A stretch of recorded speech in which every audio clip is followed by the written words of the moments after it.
Kosgoro, MKGR, Soksi, dan lain-lainnya ada 99 ormas. Kemudian konsolidasi dan rekonsolidasi total Orde Baru dilakukan dan restrukturisasi parpol, reorganisasi militer, reorganisasi birokrasi, dan deideologisasi atas Pancasila. Soeharto, militer, birokrasi, dan Golkar menjadi pilar Orde Baru. Sekali lagi Soeharto, tentara, ABRI, birokrat, ASN, dan Golkar menjadi pilar Orde Baru. Jadi pilar Orde Baru. Mayoritas mutlak terbentuk dengan 3 fraksi. Pada saat itu fraksi ABRI, birokrasi, dan Golkar. Pemilu secara reguler telah terlaksana, tapi banyak orang dengan menyindir itu hanya memperbaharui dan memperkuat legitimasi yang dilaksanakan tahun 71, 77, 82, 87, 92, 97. Saudara-saudara ikut mulai tahun berapa ya? Banyak di sini. Ya? 2011 enggak, belum ada pemilu itu. 2014 barangkali. 14 ya? 2014. Ada yang 2009? Belum ada ya? Ada. Kalau ikut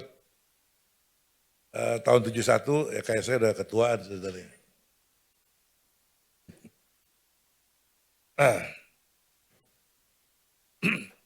Jadi saudara sekalian, hingga reformasi Mei 98, Soeharto kemudian lengser dan muncul pemerintahan transisi B.J. Habibie yang mempercepat pemilu. Tahun 2002 menjadi tahun 1999. Jadi negeri kita ini pernah menunda pemilu, memperlambat, pernah juga mempercepat. Itu sudah sekalian, faktanya. Pemilu secara reguler sejak awal Orde Baru 7197 reguler dan pemilu selanjutnya seharusnya 2002, akan tapi dipercepat karena reformasi menjadi tahun 99. Selanjutnya pemilu era reformasi 2004, 2009, 2014, 2019 dan insya Allah tahun 2024 yang akan datang. Yang dari sekarang sudah dipersiapkan tahapan-tahapannya. Saudara sekalian, sekali lagi gambaran di sini terlihat dari angelnya balance of power, ada Pak Harto satu sudut, dan sudut jalur G, sudut lainnya adalah jalur A dan jalur B. Jadi dulu Golkar terdiri dari jalur ABG. Kalau sekarang anak babi gue, kalau dulu jalur A, ABRI, jalur B, birokrat, jalur G jadi Golkar. Saya pada saat itu direkrut dari jalur G, karena saya bukan militer, bukan juga pegawai negeri di jalur G. Sekadar pengetahuan saja anatomi Golkar di era Orde Baru, ya memang nggak jauh juga dengan di era Pak Bung Karno, kekuasaan presiden besar. Itu dilihat Dewan Pembina, dia pegang ketua Dewan Pembina, pegang DPP Golkar, DPD sampai DPD, sampai ke kecamatan, sampai ke desa. DPR-nya juga yang berkuasa, yang mayoritas adalah fraksi Partai Golkar. Dari 500 itu Partai Golkar punya kursi 320. Pernah 300 kurang 1. Misalnya partai lain dan TNI. Jadi sangat kuat pada saat itu. Tapi kekuatan pun akan runtuh kalau kemudian tidak melaksanakan amanah rakyat. Saudara sekalian, metamorfosis golongan fungsional menjadi Partai Golkar, jadi sudah jelas di situ. Tahun 57 sampai 63 berdiri golongan-golongan fungsional non afiliasi partai politik seperti Kosgoro, MKGR, Soksi, Gakari dan lain-lainnya. Tahun 64, 20 Oktober berdiri federasi, dikumpulkan golongan fungsional dalam bentuk Sekber Golkar. Tahun 73 Munas pertama Sekber Golkar. Disitulah Sekber Golkar dideklarasi menjadi Golkar.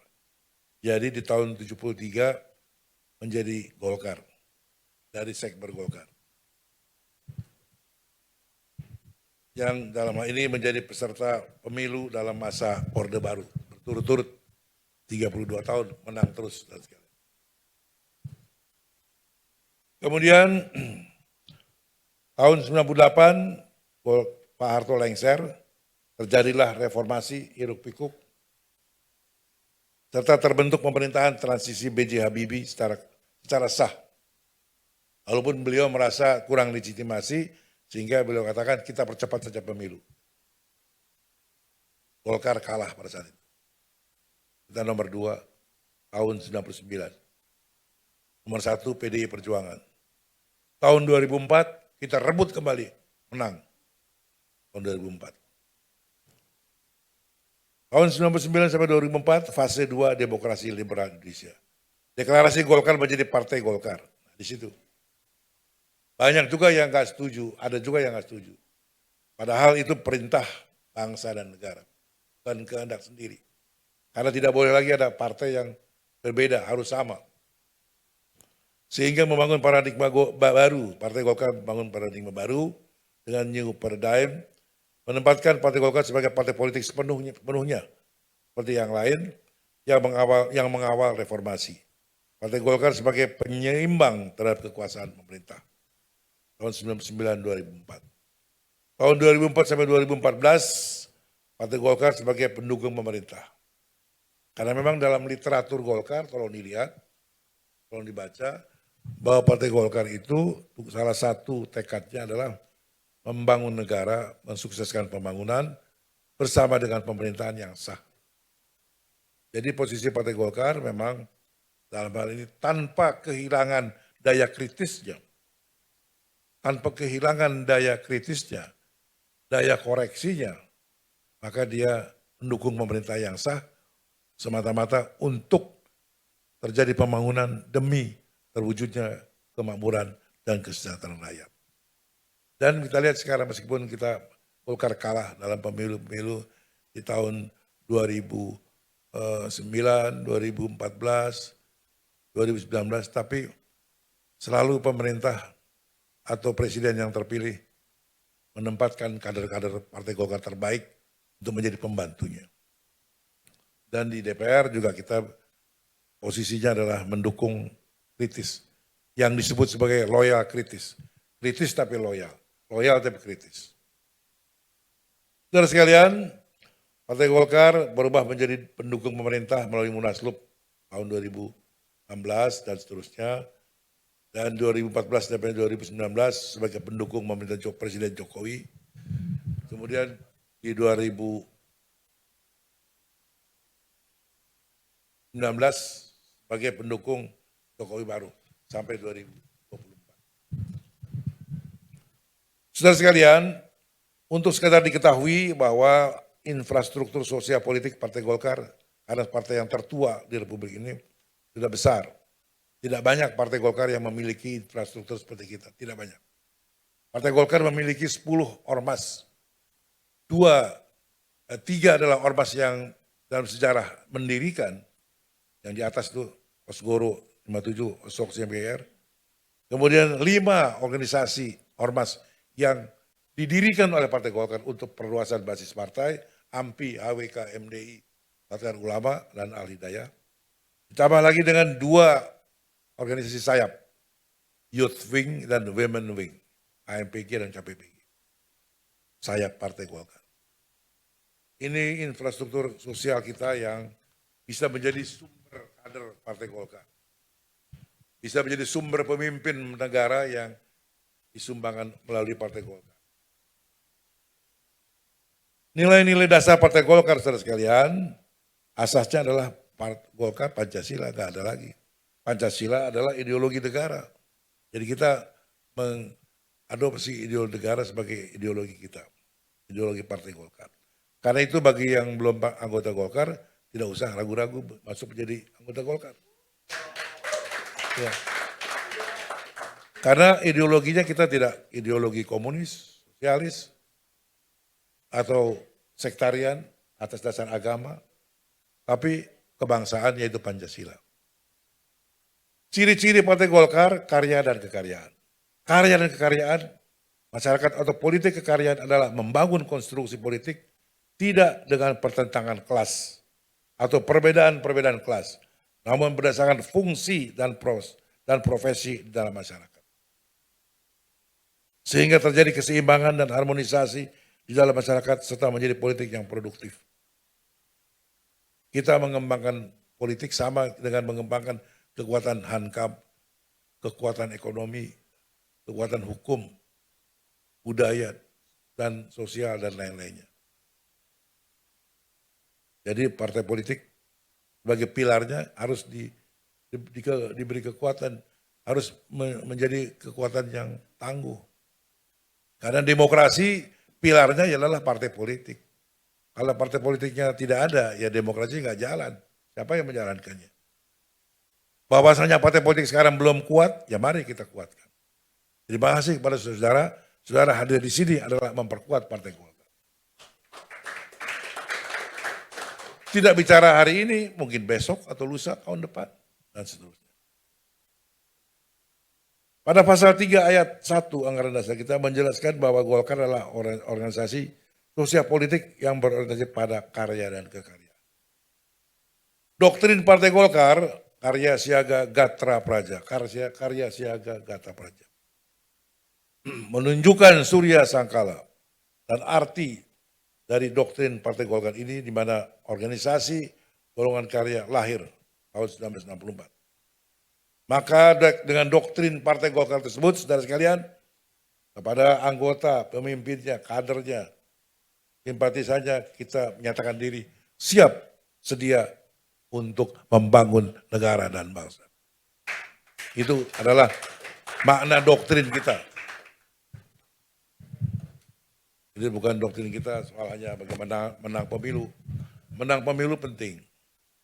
Pernah ketua umum dari partai Jepang itu apa namanya, lupa saya. Dari sini. Beliau mengatakan dalam bahasa sederhana dan dalam bahasa Jepang bahwa bagi kader partai itu hanya 3 yang penting dan yang harus dijalankan dalam pemilu. Yaitu 1, menang dalam pemilu. 2, menang. 3, menang juga. Itu. Ya, makanya Golkar menang-menang. Karena saudara sekalian, dengan menang itu kita berarti memperoleh kekuasaan, kita mampu menjalankan usaha-usaha program-program untuk memajukan kesejahteraan rakyat. Maka itu Golkar tidak berhenti dengan memenangkan pemilu. Golkar bercita-cita kita memenangkan pemilu, tapi tidak berhenti di situ. Kemudian harus mensejahterakan, memakmurkan rakyat. Harus, saudara sekalian. Nah, inilah yang diharapkan pada saudara-saudara yang hadir di sini, yang kelak akan menjadi pemimpin-pemimpin, ya, atau yang bercita-cita menjadi pemimpin, apakah pemimpin daerah, bidang pusat, apalagi sekarang sudah mulai terbiasa, calon presiden adalah diawali dengan pengalaman jadi wali kota, jadi gubernur presiden, sama kayak di Amerika dan seterusnya. Karena di situ mengenal masalah, menjadi problem nasional. Jangan begitu jadi kepala daerah atau menjadi presiden, cari waktu untuk belanja persoalan. Ya, persoalan, baru belanja, baru kemudian apa penyelesaiannya. Sudah, dari awalnya sudah tahu apa problem nasional. Nilai-nilai kejuangan Partai Golkar adalah percaya takwa kepada Tuhan Yang Maha Esa, 2 pejuang dan pelaksana untuk mewujudkan cita-cita proklamasi. 45, pembela serta pengawal Pancasila, pembina persatuan. 3, pembina persatuan kesatuan bangsa yang berwatak setia kawan. 4, bertekad melaksanakan amanat pendana rakyat untuk membangun masyarakat adil, makmur, tertib dan sentosa. Bukan senantiasa, sentosa. Setia yang kelima kepada Undang-Undang Dasar, mengutamakan kerja keras, jujur, bertanggung jawab dalam melaksanakan pembaharuan dan pembangunan. Ini yang sering diucapkan oleh kader-kader Golkar dalam bentuk ikrar Golkar. Jadi kita harus laksanakan, kita sudah berikrar. Saudara sekalian, bagian yang akhir adalah peran Partai Golkar dalam pembangunan Indonesia dari masa ke masa. Era transisi demokrasi termimpin, Soekarno dan ke Orde Baru sebagai fase konsolidasi awal Golkar, pendukung lahirnya Orde Baru. Era transisi Orde Baru ke reformasi, era Orde Baru, ada Orde Baru sebagai pendukung utama Orde Baru, sekaligus dinamisator pembangunan dan hubungan pemerintah Orde Baru dengan rakyat, dengan adanya 3 jalur dalam Golkar, ABRI, birokrat, dan Golkar. Kemudian era transisi Orde Baru ke reformasi, dan era pasca reformasi. Ada pesannya tadi sudah saya sampaikan, yaitu 2 hal. Sehingga saudara sekalian, ya, yaitu pembatasan masa kekuasaan dan anti KKN. Saudara sekalian, memaksimalkan sekarang yang paling terakhir adalah strategi, boleh minum ya?